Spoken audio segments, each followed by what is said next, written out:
Welcome to another episode of The Breakdown. In what is turning into our continuing series on education in Alberta and the curriculum in Alberta, we are joined today by happy circumstance, no less, because of the announcement that Adriana LaGrange made. We set this interview up a few days ago because we wanted to talk about some events that are going on in the province. But Adriana LaGrange made an announcement, and I am so excited to be among the first to congratulate our guest. Our guest today is again Dr. Angela Grace. She is one of the people who is key in organizing the events that we're going to be talking about in a little bit. But Dr. Grace, with Adriana LaGrange's announcement that she's not implementing the curriculum, congratulations, you won. How does it feel? I didn't win anything. It is what she's done is declared publicly that only part of it is going to be implemented. The K to 3 English language arts math and K to 6 phys ed and wellness. However, the point that is missing is the K to 6 wellness is such a horrific Frankenstein draft that is going to cause harm. It should be the first thing that is absolutely scrapped. So although appearance-wise, it looks like, it is a small win. She did back down on some things. We are nowhere even near close because they are still she's still going in the same direction as she's always gone, which is ramming things through, plowing things over everybody and not consulting with the actual experts. I have so much to say, Nate. It almost sounds like, Dr. Grace, it almost sounds like you're saying that they announced a small concession in order to hide the larger agenda that's still being rammed through, but that would be so off-brand for this government. Right? So is that what's happening? Are they still ramming through a good chunk of the curriculum? Yes. Oh, they're still ramming everything through. They've just taken a small pause right now. Like there's just been this progression of ignoring experts who are actually speaking out loud and saying things, using their own handpicked buddies. Like, who exactly is this committee for implementation? And where is the bothersome thing to me right now is all of these engagement sessions and public feedback and have your say surveys are all just lip service. Where is the evidence for the public? Where is the summary of the have your say surveys online that everybody can see? Why did these surveys come up and then the draft curriculum started to change, wording changes, it became this dot to dot, cut and paste.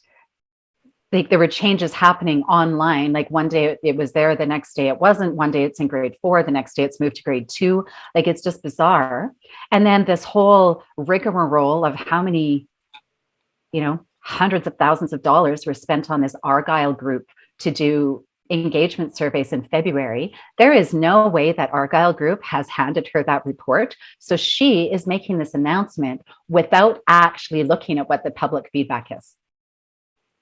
I went to 3 of those Argyle engagement sessions, and it's so troubling. It's so appalling, actually. Troubling isn't even the right word. Appalling is the right word. Is that there were only 2 questions. What is positive about the draft curriculum, and what can be improved? That is not good research. Like, that is not an open-ended question. That is a leading directed question. So I'll tell you, Nate, I had some fun when I went to the PE and wellness one. The first engagement session, that was the first one that I went to. So first it was a 10-minute intro. That's fine. The group, they had to organize things. And then they showed 20-minute video, which was all propaganda from the government about how great the curriculum was. And it was so generic. It didn't speak to the actual topic that there was. And then we could put in comments comments because it was on Zoom. We could type in comments, and then they broke us into different groups. And so we only had 15, 20 minutes in each group. And they said they were recording it. Well, I got the party started by saying this draft is garbage and needs a complete moratorium. And the Argyle group didn't know what to do with that. They're like, oh, we're looking for positive things. And I'm all, there is none. And so that kind of got people going with their concerns. And what was really worried me, Nate, is the groups I went to, the highest number in the group was only 18 people. I'm sure some of the sessions had more people, but if we look at this, there's probably fewer Albertans that attended these engagement sessions because, let's face it, we're all exhausted right now. And the last thing we want to do is attend another meeting. So probably fewer people attended and gave feedback than like the University of Alberta is putting on these sessions for discussion about the curriculum by educational experts. I think there's more people attending those than there are people giving feedback about the curriculum. And we're also tired. Like, how many times can we bang our head against a brick wall? Is what's happening here. And so the truth is, go ahead. I was just going to say, I guess I have to take my congratulations back then. Yep. You're going to have to take it back until there's a complete moratorium on the entire draft. And people, the hard thing is people take health education for granted. Eat nutritious food, go to gym class, you're fine. We're just coming out of a world pandemic. Like, I no, that's not the wrong wording. We're not. We are still in a world pandemic. We're not out of it yet. Forget I said that. We're in this time where there's severe mental health issues with kiddos and adults, let's face it. We've got this government ramming things down our throats that Albertans are stunned by and don't want. We've got teachers stressed out of their heads. And now they're still supposed to implement part of a draft curriculum that experts like myself have said, this is harmful and dangerous. And it is like, so at the end of the month on March 30th, I'm doing a deep dive into the wellness curriculum.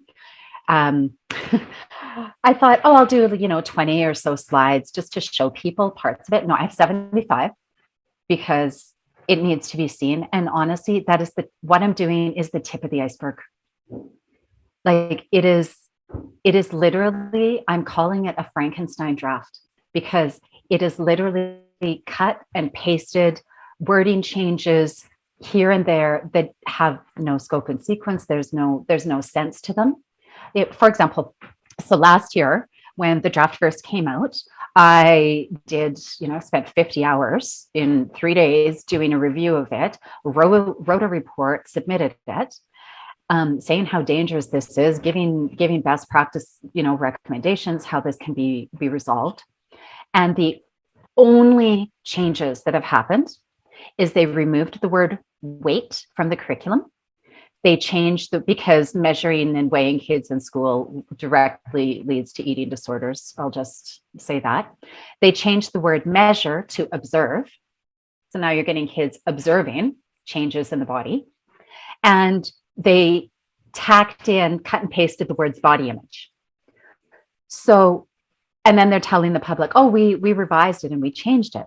Well, I've been studying this for 20 years. And it takes a significant amount of work to be an educator who is also a mental health and prevention specialist. And so it's frightening to me to see that they're bragging to the public, oh, we're going to talk about body image. But literally, that's all they've done is put the word body image in there. And that is nowhere near sufficient for teachers to be teaching. The other thing that's missing that the previous draft had was the 2018 draft, which was brilliantly written and ready to be piloted. Here's the thing, Nate. If the government said, okay, fine, we are going to implement PE and wellness, but we're going to let teachers pilot the 2018 draft, there would not be a single lashback from it. I'd be like, now you can congratulate me, because that's what needs to happen. The 2018 draft was brilliant, collaborative, inclusive. Teachers would have zero problem implementing that draft. This draft is going to leave teachers with 2 full-time jobs. They're going to be working with the kids from 8:30 till 3, have a quick dinner break, maybe go for a walk, and then they're going to have to spend their evenings and weekends planning how not to cause harm to their kids. So when the 2018 draft is implemented or even piloted, that's when we can throw a celebration party. Okay. It's interesting you say that, because we've heard from, well, I'll put it this way. I know for a fact that the NDP have said that they want to get rid of the UCP draft. We had a conversation with the leader of the Alberta Party, and he also said that he wants to get rid of the UCP draft unequivocally. There was no like, well, there's some good parts. It was just like, no, it needs to go. I imagine, he said cautiously, that the Alberta Liberals are probably not on board with the draft either, although they're very quiet. And so to this point, the only party that has had anything good to say about the UCP draft is the UCP, and they're even taking steps back from it. So it's to me that, and please correct me if I'm wrong, but to me that speaks to the fact that the curriculum isn't evidence-based. Because if it was evidence-based, and it was informed by subject matter experts, and when I say subject matter experts, I'm not just talking about content, I'm talking about delivery and curriculum design.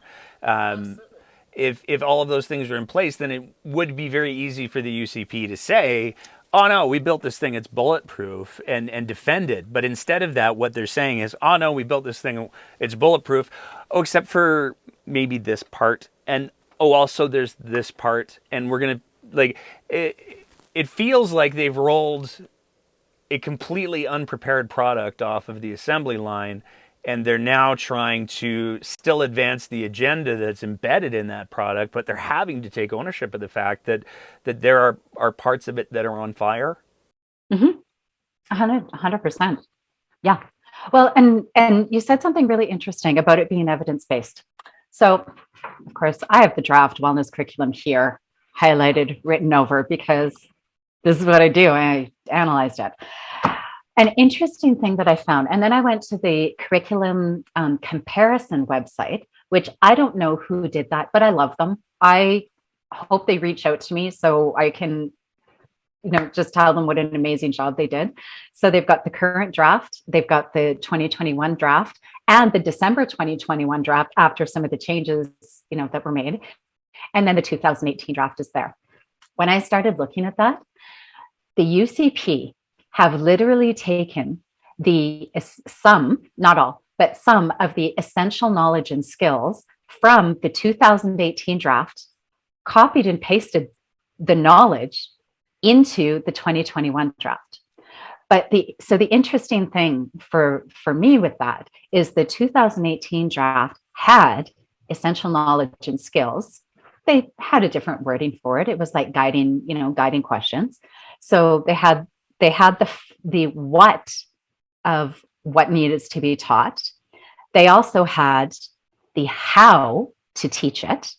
So, ideas about how teachers can actually teach it.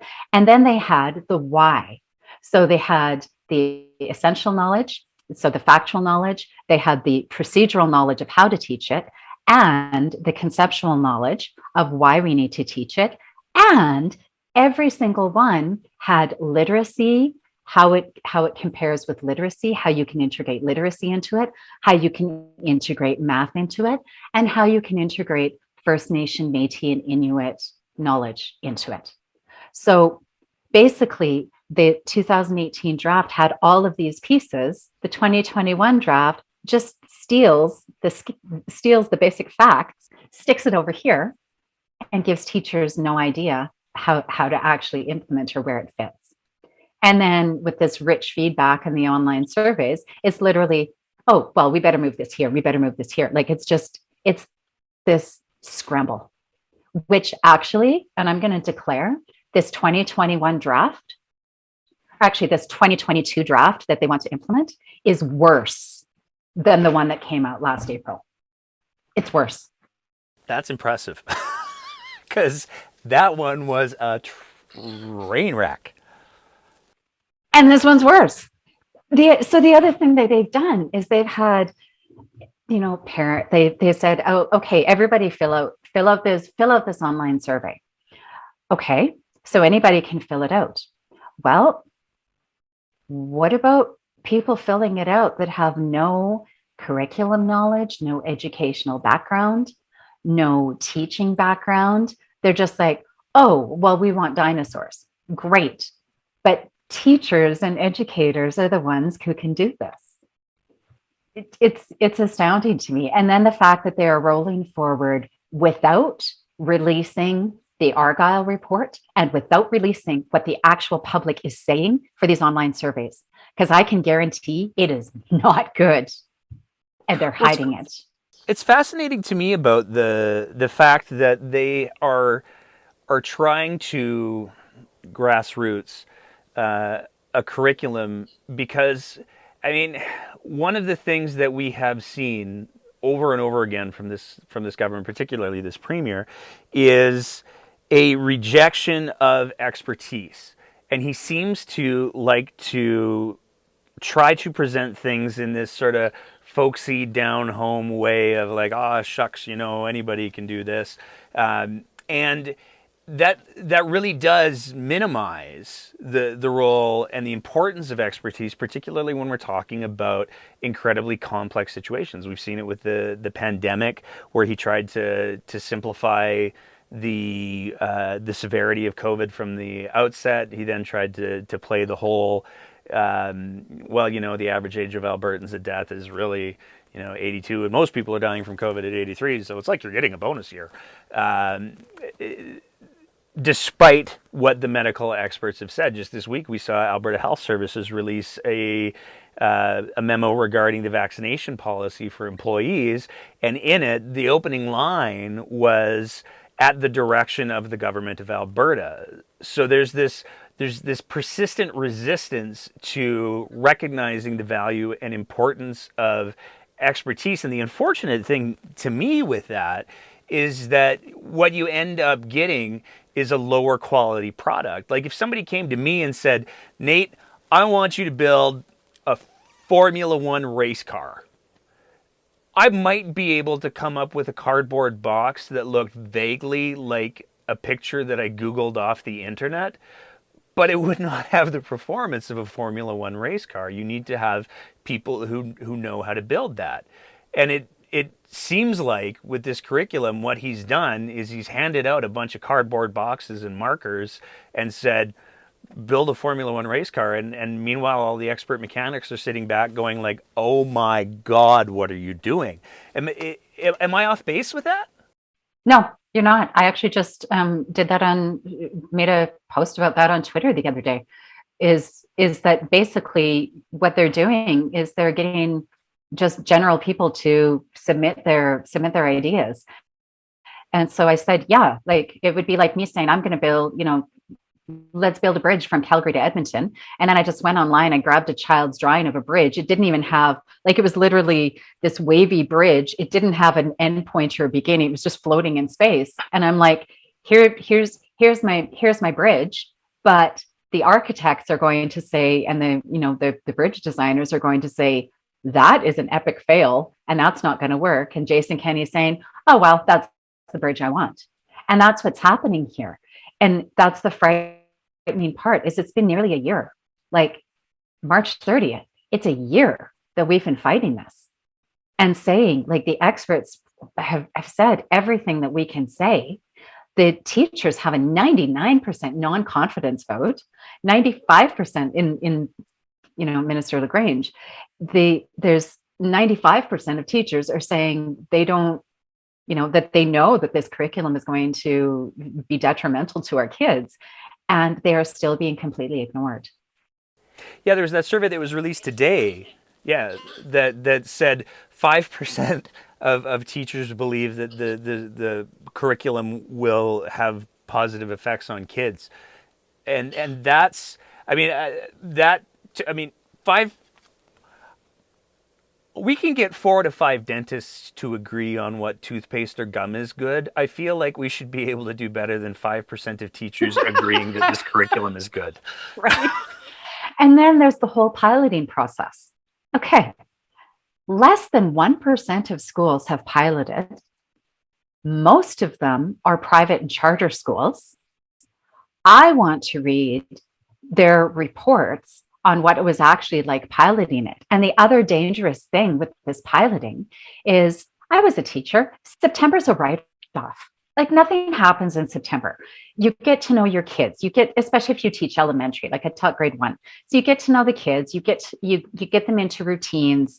You just start with the basics. So basically, and especially now in a pandemic, I mean, kids were just barely getting back to school. There was the whole masking issue to deal with, and teachers stressed out of their heads. So September, hard. So piloting would happen October, November. So maybe 8 weeks, maybe the first week in December. December, right off. Christmas holidays, kids are tired. Teachers are tired. You get through the days, give kids lots of coloring and art and stuff to do. And then it's Christmas holidays. So basically, it was piloted for 9 weeks, October, November, maybe a week in December. And then let's roll forward, maybe a good 4 weeks in January. But oh no, Adriana LaGrange took out the first week, gave the kids an extended holiday because of, masking. So that week's a write-off. So basically, we're looking at maybe 13 weeks of piloting part of the draft that experts say is harmful and dangerous, and it's being rammed through. Like, to me, as in like my work borderlines on mental health and education. So I walk that line. But the wellness curriculum, the PE and wellness curriculum, yes, I believe it should be one of the first piloted, absolutely. But it needs to be done so well that it's actually supportive to students and teachers. And this one is not that. Like, it is not that. There are so many gaps. And, it's just appalling to me, the First Nation, Métis, Inuit tick boxes. Like, there's nothing. And then there's all of a sudden a statement of, oh, First Nation, Métis, Inuit rely on community for mental health and resolving problems. Where's the background before that? Like, where's the medicine wheel? Where's the inclusion of family? Where's any of the actual teachings? And by the way, which group are they looking at the teachings for? Is it Blackfoot? Is it Cree? Is it Anishinaabe? What is it? It's nothing. And I think it's important. Like, I go back to the conversation that I had with Andrea Willman, where she talked about, and she like took apart one of the outcomes. And I think that it's really important to highlight that when you're talking about some of these things with kids, you have to remember that a lot of kids, I mean, I would argue some adults, but a lot of kids don't have the background lattice work of what does that mean. So when you talk about, First Nations or Indigenous peoples rely on community for mental health supports. Well, what are mental health supports, and what do they do differently? Like, there's a whole big question around how there, that if you don't provide that context and information, it doesn't provide any sort of insight or meaning, which I suppose a naive person might think would be the point of an education. Yeah, exactly. I want to go back for a quick sec to the consultation part, because you said that there were 2 questions that they asked. Could you just say again what those 2 questions were? What is positive about the curriculum? and what can be improved. So I guess like I want to take a sec to unpack those and provide some context because like we did the bit at the beginning where we celebrated the fact that Adriana Lagrange rolled back the curriculum because that's how a lot of people are going to interpret it. And that's flawed. And I think that if we're going to talk about the quality of feedback that the Argyle group would have received, we have to have a conversation about the quality of the questions as well. And so, to me, the first thing that comes to my mind is what are the positive things about it? If I go up to a 5-year-old who's holding an ice cream cone, and I swat it out of their hand, and then I say, "Now, what did you like about that?" It's going to be real hard for that kid to come up with any kind of an answer.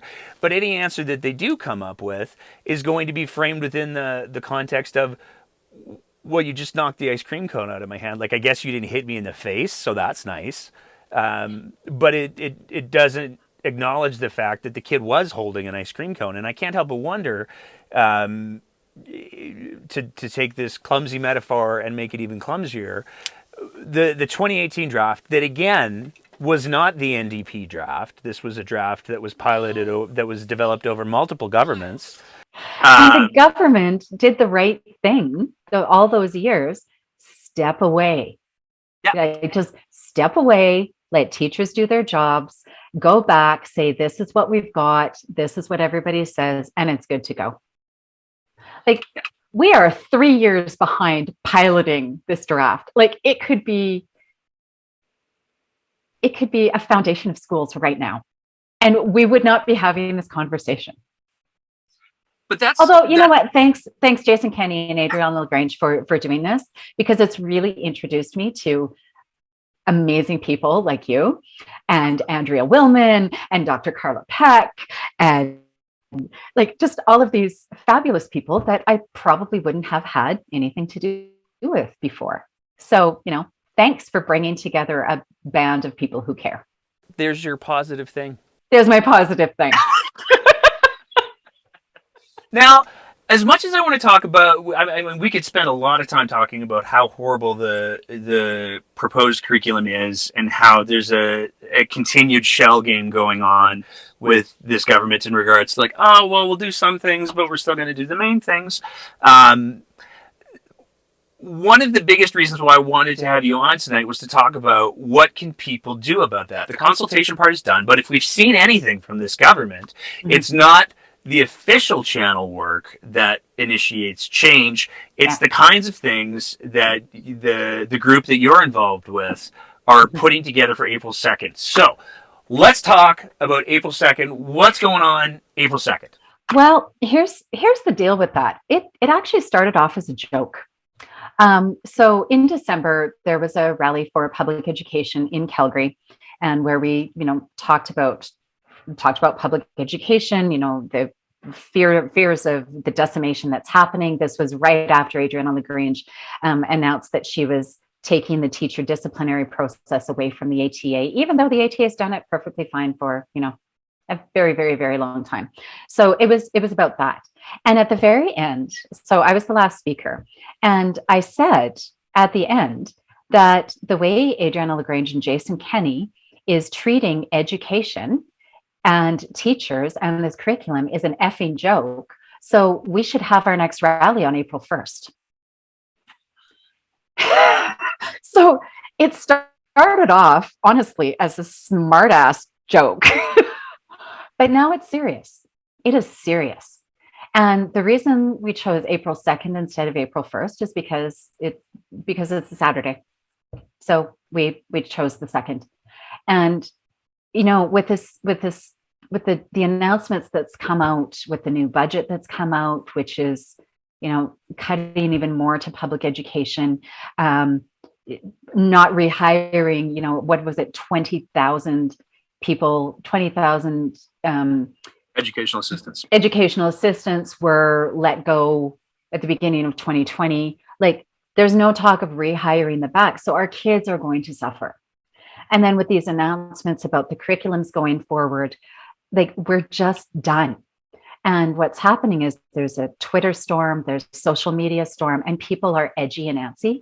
So I'm like, you know what? Fine. Let's stand together across the province wearing red for ed, talk about the curriculum and say, absolutely ditch the draft. So it is intentionally a ditch the draft curriculum rally or protest, respectful and family friendly.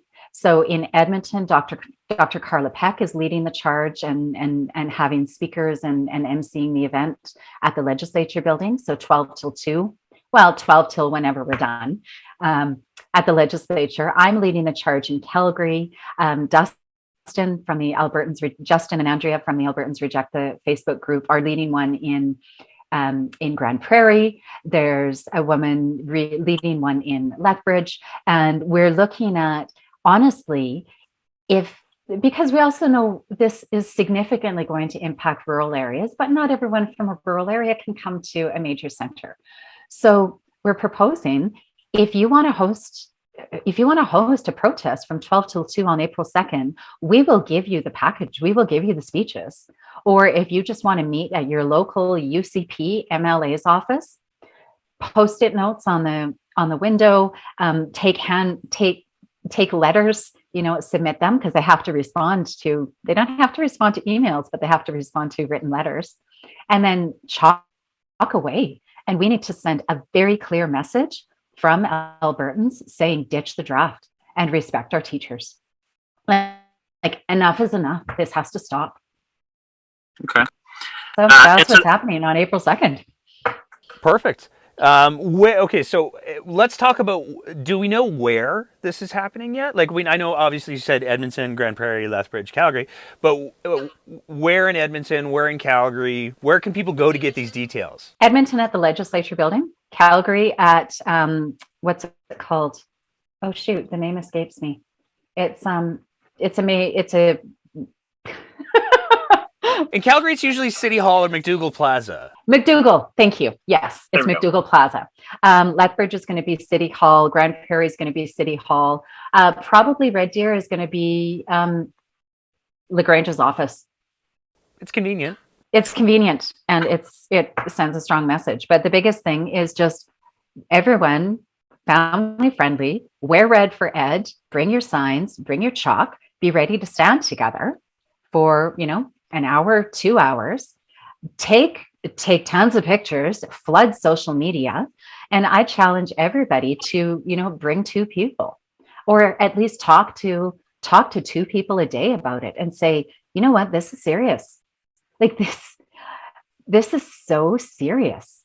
And people just, brush it off. Oh, the government knows what they're doing. No, in this case, they don't. In this case, they are ramming something through that is going to hurt our kids. It is going to hurt education. It is going to hurt our teachers. So we need to stand together.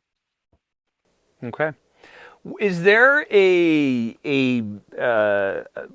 Facebook group? There's a website. We have a website for it. It's actually ditchthedraft.ca. So website www.ditchthedraft.ca.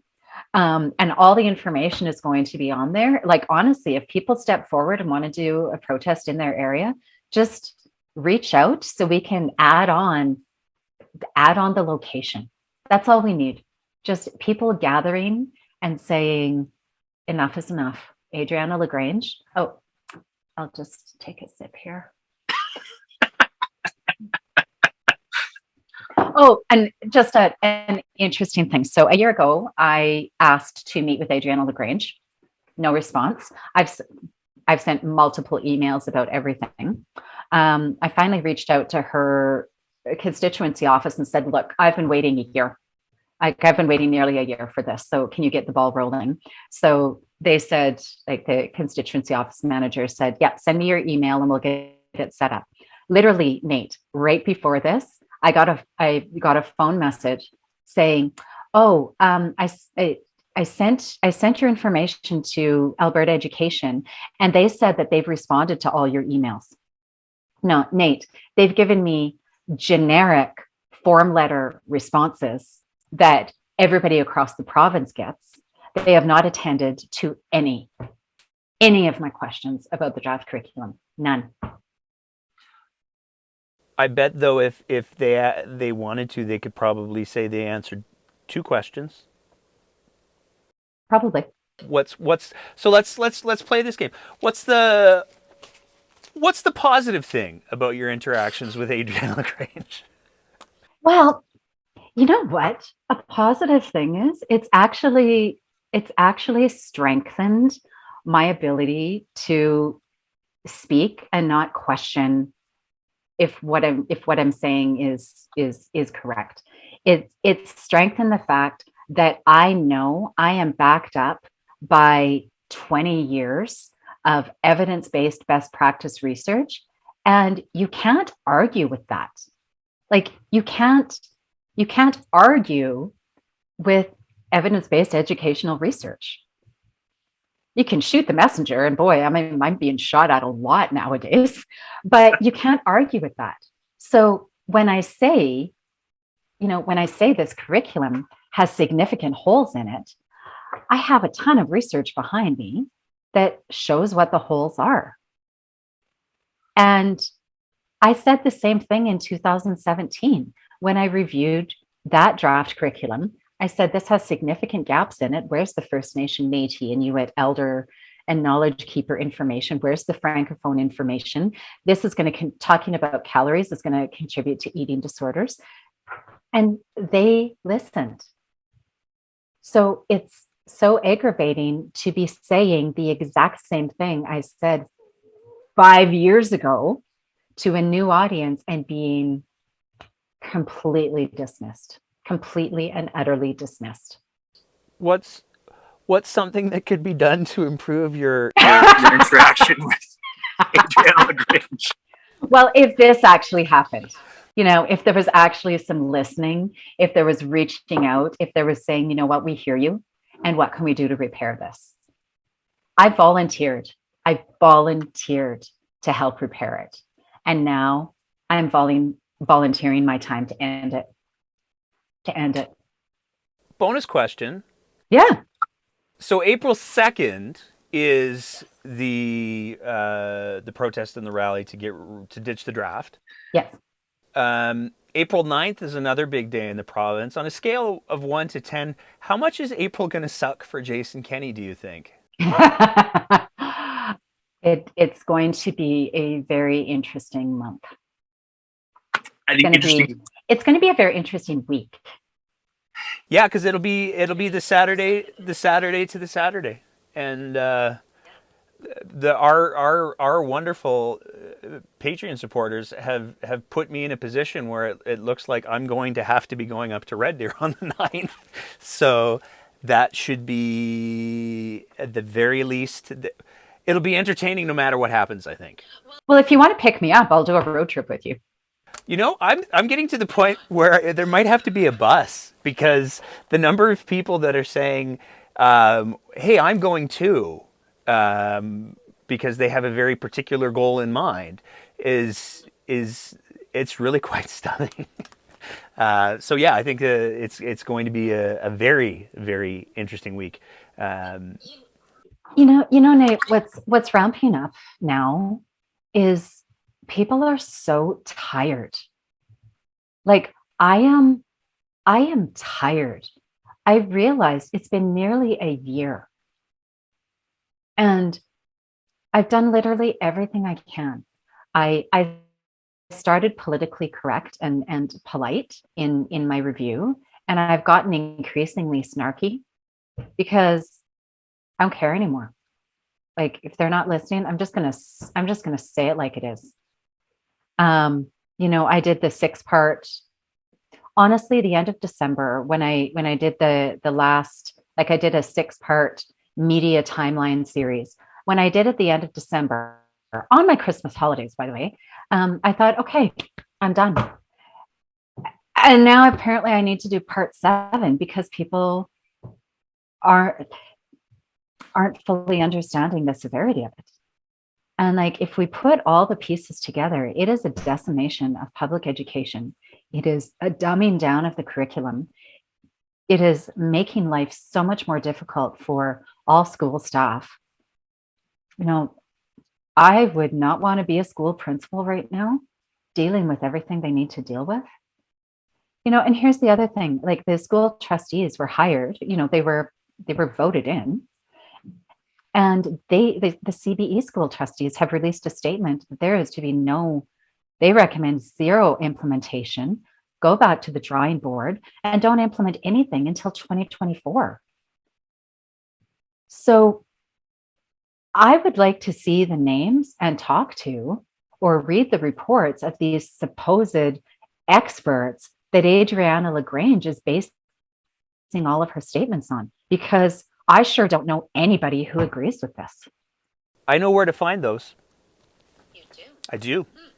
All you need is a subscription to the Dorchester Review, and you will find all of your answers right there. Seriously? Well, I feel like for at least the social studies curriculum, yeah. Yeah. Wow. Well, and then like I don't know if you caught this is going to be a fun video that comes out. So I got to do the CBE Laugh and Learn with the debaters and Dr. Carla Peck, Medina Musa. It was fantastic. Like it was so great. And they're going to be releasing that.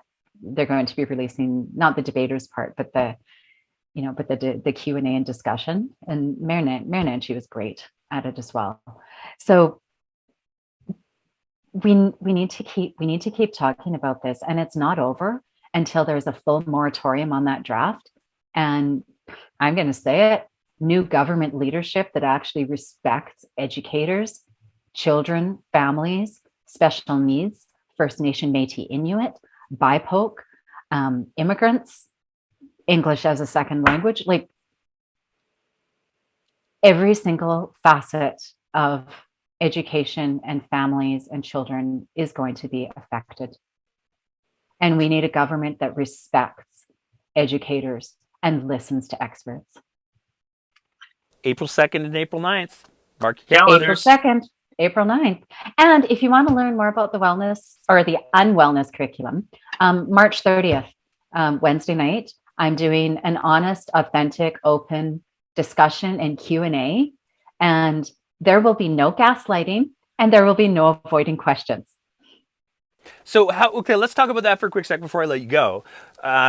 What is that? How do people get to be a part of it or observe it? I didn't know about that. So now you have to talk about it. Yeah, well, I mean, it's Eventbrite, so it's online, and it's a deep dive into the unwellness curriculum. People could reach out to me and get the information for it. They can register online. But honestly, it was just, I got fed up of shouting into the void and people asking me questions, and I'm all over the place. So I'm like, I'm just going to do it all at once and stay until it's done. Okay. Well, we will include the link to that in the show notes, I think is what the pros call it. Well, and especially because it is the only chunk that is going to be K-6 that is so full of holes, it is going to be harmful. And people need to understand we cannot take health education for granted in schools.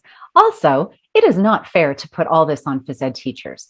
And it's not fair to add high school financial literacy objectives for elementary. It's not. It's not at all. Oh, I'm so glad I have a snarky, sarcastic sense of humor, because I think it's the only thing that's keeping me going nowadays. That's true. Dr. Grace, where can people find you? I mean, you said people can reach out to you for this event on the 30th. Where can people do that? How do they follow your adventures? Well, I'm on Twitter and I post things on the Albertans Reject the Curriculum Facebook group as well. So Twitter's the main place right now, but Albertans Reject the Curriculum Facebook group is another place. And then, yeah, you can email me if you want to, but I don't always have time to respond to everything. So Twitter's probably the easiest place. Perfect. Well, Thank you so much for your time. Please pass Thank on you. our thanks to the group of people that you're putting this April 2nd event on.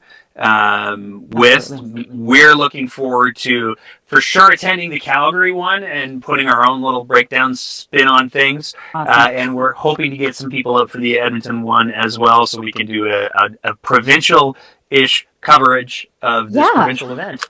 And I would love if people from any area across Alberta wanted to reach out and say, "Hey, how do I organize this in my area?"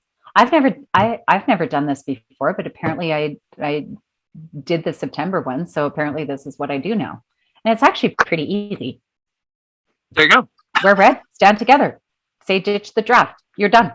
Perfect. Wash, rinse, repeat. Well, exactly.